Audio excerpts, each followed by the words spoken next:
दंडनाच ओडिशा का एक प्राचीन और पारंपरिक नृत्य है। ये गंजाम जिले का एक लोक पर्व है। इसे ग्रामांचल में कामना दंड के रूप में भी जाना जाता है। ये नृत्य धार्मिक आस्थाओं और ईश्वर विश्वास पर आधारित है। ओडिशा के विभिन्न लोक नाटकों में दंडनाच एक प्रभावशाली शाखा है। दंडनाच की विशेषताएं। दंडनाच में प्रभा, नाग, फास, दंड, गौरीबेत, मयूर चंद्रिका, चंपावर, गुआ, कषाय वस्त्र, पताका और बेत आदि अनिवार्य होते हैं। गौरीबेत में स्वयं शिव विराजमान होते हैं। इस पर विश्वास किया जाता है। ये पर्व प्राचीन इतिहास से ओडिशा में चला आ रहा है और ओडिशा के लोग इसे नववर्ष दिन अर्थात महाविषुव संक्रांति या मेष संक्रांति के दिन मनाते हैं। दंड नाच में भगवान शिव और देवी काली की पूजा की जाती है। ये वैशाख मास में शुरू होकर 13 दिनों तक मनाया जाता है। अंतिम दिन को मेरू संक्रांति या पना संक्रांति कहा जाता है। गंजाम जिले में दंड पालन। इस पर्व से जुड़ी हुई भक्तों को दंडुआ या भोक्ता कहा जाता है। भोक्ताओं द्वारा शरीर पर दंड देने के कारण इसे दंडनाच कहा जाता है। दंडनाच में भाग लेने से देवी काली की कृपा से पाप और दुख दूर होते हैं और मानव शांति और धन प्राप्त करता है। इस विश्वास के साथ ओडिशा के लोग इस पर्व का पालन करते हैं। दंडनाच में 13 प्रमुख भक्त होते हैं जिन्हें 13 वर्षों तक इस पर्व में भाग लेना होता है। इनमें से एक पट भोक्ता होता है। भक्तों के लिए कठोर आचरण, निष्ठा और त्याग के विधि विधान होते हैं। भक्त 16 प्रकार के दंडों को परंपरा के अनुसार ग्रहण करते हैं, जिनमें आहार, जागरण, नींद, मैथुन त्याग, गृह त्याग, परगमन, शमशान, नृत्य, धूलि, पानी, अग्नि, गृहदंड, अंगबली, मेरुपटा, कांटा फोड़ना, शुद्धि क्रिया, कुलभोजी, अग्नि परीक्षा, अग्नि में चलना आदि शामिल हैं। वे शिव, पार्वती, काली, कलश, बेत, छत्र, बाना, आलट, चामर, घंटा, ढोल, मोहरी, शंख तुरही आदि लेकर गांव-गांव में जाते हैं। मानसिक रूप से इन भक्तों को निमंत्रण दिया जाता है। पुराणिक, कृषि आधारित और सामान्य जीवन दर्शन का प्रभाव। दंडनाच में सरल ग्रामीण भाषा का प्रयोग किया जाता है। विषुव संक्रांति के दिन दंडनाच समाप्त होता है।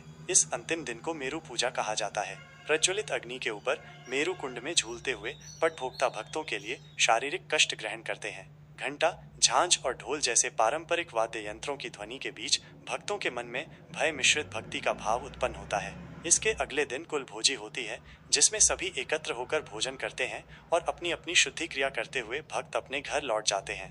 धूली दंड। दिन के समय धूली दंड में खेतों की तैयारी, हल चलाना, धान की रोपाई, बछड़ों की देखभाल, भूमि पूजा, मंदिर निर्माण, लुगा बुनाई, हल्दी बाटा आदि प्रदर्शित होते हैं। एक किसान परिवार की कड़ी मेहनत को हास्य के रूप में प्रदर्शित किया जाता है। पानी दंड।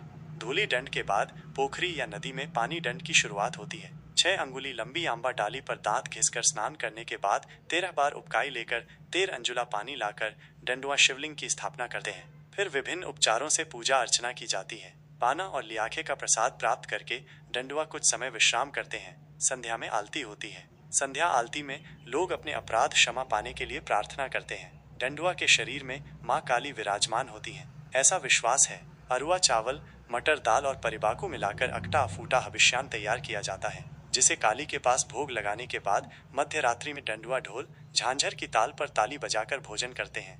अग्नि दंड। इसके बाद झुणा खेलते हुए दंड दल मानसिकधारी के घर आते हैं। स्वप्नादेश प्राप्त करने वाले डंडुआ काले वस्त्र पहनते हैं, सिर में काले कना बांधते हैं और रक्त सिंदूर से चिता लगाकर काली प्रभा धारण करते हैं। ढोल की ताल पर झुणा निया के प्रयोग से डंडुआ के शरीर में कालिका प्रसन्न हो जाती हैं। इस अग्निदंड के परिणाम स्वरूप वे चेता शून्य हो जाते हैं। फिर साष्टांग प्रणिपात करने के बाद चेतना लौटने पर दंड सुआंग की शुरुआत होती है। इस प्रकार 13, 18, 21 दिन बुलाई के बाद दंड दल विषुव संक्रांति के दिन कामना मंदिर के पास रुंड होते हैं। वहां मेरू यात्रा का आयोजन होता है। मेरू कुंड के दोनों पक्षों में बेल काठ द्वारा 2 खंड पोताए जाते हैं, जिन्हें एक लकड़ी द्वारा जोड़ा जाता है।